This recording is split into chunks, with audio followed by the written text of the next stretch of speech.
এবার নর্থ বেঙ্গলে পৌঁছে ঠিক করেছিলাম একটা অফবিট লোকেশনে এবার যাবই যাব। সকাল সকাল বেরিয়ে পড়েছি ঠিকই, কিন্তু জানতে পারলাম ধস নেমেছে রাস্তায়। সুতরাং পাহাড়ের পথ বন্ধ। অগত্যা গাজলডোবার রাস্তা হয়ে আমরা ছুটে চলেছি আজকের ডেস্টিনেশন কোলাখামে। কোলাখাম যেতে যেতেই দেখতে পেলাম প্রকৃতির অপরূপ সৌন্দর্য। আর এরকম জায়গাতে এক কাপ গরম চা চাই। সঙ্গে পাহাড়ের এই যে আবহাওয়া রয়েছে, তাতে যদি গরম গরম ম্যাগি হয় তবে তো কথাই নেই। মানে এই কম্বিনেশনগুলো জেনারেলি আমরা পাহাড়ে গেলেই খেতে পছন্দ করি। হ্যাঁ, মোমো থাকলে অবশ্য আরেকটু ভালো হতো, কিন্তু না, সেখানে আমরা মোমো আবার পাইনি। যাই হোক, সেখানে একটু জলপান হলো আর কি। এরপর আবার আমরা বেরিয়ে পড়লাম আমাদের ডেস্টিনেশনে। মোটামুটি 3.5 ঘন্টা থেকে 4 ঘন্টা লাগে কিন্তু আপনি যদি এনজেপি স্টেশনে নামেন সেখান থেকে কোলাখাম পৌঁছতে। কোলাখাম হলো কালিম্পংয়ের একটি ছোট্ট অফবিট লোকেশন। অবশ্য এখন অনেক ধরনের হোমস্টে তৈরি হয়ে গেছে। অবশ্য যেতে যেতে মাঝে দাঁড়িয়ে ফটো সেশন করতে আমরা একেবারেই ভুলিনি। আর এই হলো পাইনের জঙ্গল, আমার ভীষণ পছন্দের একটা জায়গা।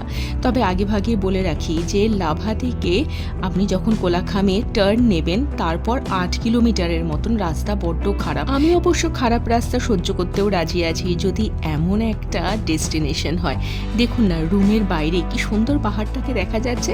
আসলে এই জায়গাটি বুঝলাম যা পাহাড়ের গা কেটে কেটে তৈরি করেছে এই হোমস্টেগুলো। মানছি আমাদের থাকতে ভীষণ ভালো লাগছে, ভীষণ সুন্দর একটা ন্যাচারাল বিউটি রয়েছে, কিন্তু জানেন তো আমাদের লোভই কিন্তু পাহাড় শেষ করে দিচ্ছে। যাই হোক, এদিকে কিন্তু খাওয়ার সময় হয়ে গেছে, মানে লাঞ্চ টাইম আর কি। খুব যে আহামরি কিছু খাবার ছিল তেমনটা নয়। এবার আপনাদেরকে একটু হোমস্টেটা দেখিয়ে দিই। আর আরেকটা কথা জানিয়ে দিই, আমরা যে প্যাকেজ করেছিলাম সেখানে ব্রেকফাস্ট ছিল, লাঞ্চ ছিল, স্ন্যাক্স ছিল, ডিনার ছিল। পার হেড ছিল 1500 মতন। আপ ডাউন হতে থাকে অবশ্যই। আড্ডা দিতে দিতেই রাত 9টা বেজে গেল, সুতরাং ডিনার টাইম হয়ে গেল। ডিনার সেরে আর দেখুন রাতের পাহাড়কে কি সুন্দর লাগছে না? না, কিন্তু এখন আমাদের শুয়ে পড়তে হবে, সকালে যে তাড়াতাড়ি উঠতেও হবে, কারণ সকালটা পাহাড়ে অদ্ভুত সুন্দর লাগে, কি তাই তো?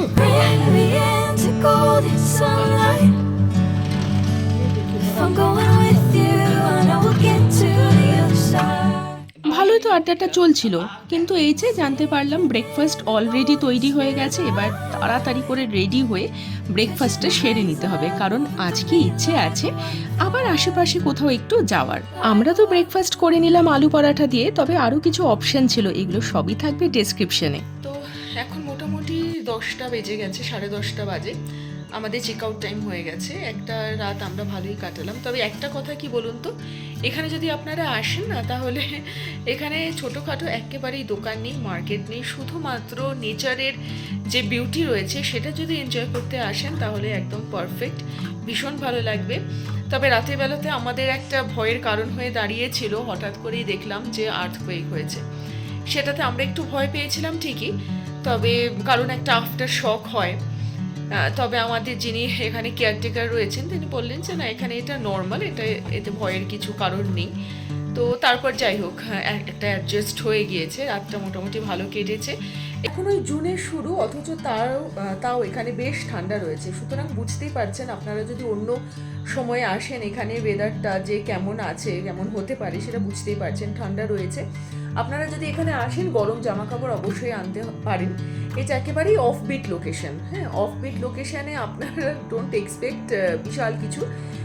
তো আগে বলেছি, এখানে নেচারটাকে যদি আপনারা এনজয় করতে চান, তাহলে নেচারের বিউটিটাকে এনজয় করতে চান, আসতেই পারেন। বিভিন্ন ধরনের রাতের বেলাতে যে এই যে একেবারে বুঝতেই পারছেন আমি রুমের মধ্যে বসে আছি, আর এই যে জানলা খুললেই, আজকে অবশ্য ফগে একটু ঢেকে রয়েছে, সেজন্য সেইভাবে আমরা এই পিকগুলো দেখতে পাচ্ছি না। তবে এখানে যারা অনেকেই এসেছেন, যদি ক্লিয়ার স্কাই থাকে তবে আপনারা কাঞ্চনজঙ্ঘাটা একদম ক্লিয়ার দেখতে পারবেন, কাজেই আপনারা আসতে পারেন। আর আমি ডিটেলস তো অবশ্যই দিয়ে দেবো আমার ভিডিওতে। চলুন এবার বেরিয়ে পড়ি। আর এখানে কি বলুন তো, এখানে ছোট বড় বিভিন্ন ধরনের হোমস্টে রয়েছে। এখানে সেইভাবে আপনারা রিসর্ট পাবেন না, হোটেল পাবেন না। আর হোমস্টেগুলোতে ওই হোমলি ফুড পাওয়া যায়, তবে আমি সাজেস্ট করব যে আমরা যেই হোমস্টেতে রয়েছি এখানে অ্যাভয়েড করবেন। এখানে রান্না যে সেরকম ভালো তা তো নয়, তার সঙ্গে সঙ্গে বিহেভিয়ারও খুব বেশি ভালো না। আমরা চা মানে আমরা ইন জেনারেল আমরা এই সমস্ত জায়গাতে চাটাকে আমরা প্রেফার করি, আর যেহেতু একটু ঠান্ডা রয়েছে চাটা ভালো হবে এটাই আমাদের কিন্তু এক্সপেক্টেড। চাও খুব খারাপ বানায়, কিছুই সেরকমভাবে আমাদের ভালো লাগেনি, রান্না খুব বেশি ভালো না, শুধুমাত্র ন্যাচারাল বিউটিটা এখানে খুব সুন্দর রয়েছে। আর জানেনই তো সিজন টাইমে আপনাদেরকে বুকিং একটু তাড়াতাড়ি করতে হবে, তবে এতগুলো হোমস্টে রয়েছেন আপনারা পেয়েই যাবেন। আর আগেও আমি বলেছিলাম যে এখানে আসার সময় রাস্তাটা বড্ড খারাপ, মানে আপনারা ওই লাভা মোড় থেকে আপনাদেরকে 8 কিলোমিটার আসতে হবে।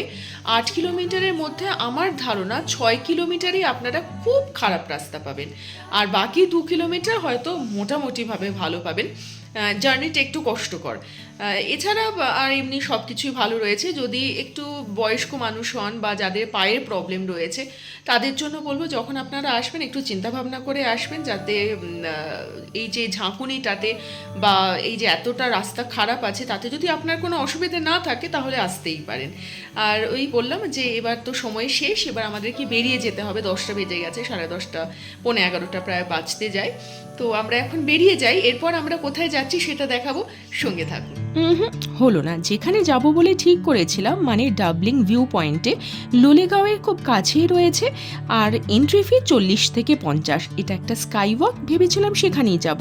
ল্যান্ডস্লাইডের জন্য রাস্তা বন্ধ, রাস্তা ঠিক করা হচ্ছে, সুতরাং হলো না। আর সেই দুঃখ ভোলার জন্য আমরা পৌঁছে গেলাম একটি রেস্টুরেন্ট কাম হোটেল। এদিকে চায়ে চুমুক দিয়ে দেখি চায়ের টেস্ট বেশ ভালো, সুতরাং বুঝলাম যে এখানে হোটেলটাও বোধহয় খুব খারাপ হবে না।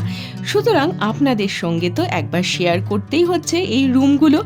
একেবারে পৌঁছে গেলাম আমরা রুমগুলো দেখতে। দেখুন রুমগুলো বেশ সুন্দর, আর একেবারে রাস্তার ওপরে হওয়ার জন্য আপনারা আশেপাশে মার্কেটও পেয়ে যাবেন। রুমগুলো যথেষ্ট পরিষ্কার পরিচ্ছন্ন, ব্রেকফাস্ট, লাঞ্চ, স্ন্যাক্স আর ডিনার এই হচ্ছে প্যাকেজে, আর প্রাইস তার 1500। তবে হ্যাঁ, এটা কিন্তু আপ ডাউন করতে থাকে, মানে সিজন টু সিজন ভ্যারি হয়। দেখতে পাচ্ছেন তো এইখানেও কি সুন্দর দেখা যাচ্ছে, রাস্তার ধারে একেবারে পুরো পাহাড়টাই যেন ভালো মতন দেখা যাচ্ছে। আর এরই পাশে আরও একটি ভিউ পয়েন্টও রয়েছে, আপনারা চাইলে সেখানেও হাঁটতে হাঁটতে পৌঁছে যেতে পারেন। এই মুহূর্তে আমি আপনাদের দেখাচ্ছি একটি হানিমুন রুম। এবার আপনাদের জানিয়ে দিই, যদি এনজেপি স্টেশন থেকে কোলাখামে আপনারা পৌঁছতে চান তবে গাড়ির চার্জ কেমন লাগবে, ওই 3,500 থেকে 4,000। অবশ্য আমরা কিন্তু একটু বড় গাড়িই নিয়েছিলাম। হোটেলের নামটি নিশ্চয়ই আপনারা দেখে নিয়েছেন, সুতরাং আপনারা এখানেও বুকিংটা সেরে নিতে পারেন। বলেছিলাম না যে একেবারে হোটেলের পাশে রয়েছে একটা ভিউ পয়েন্ট, এই হলো সেই ভিউ পয়েন্ট।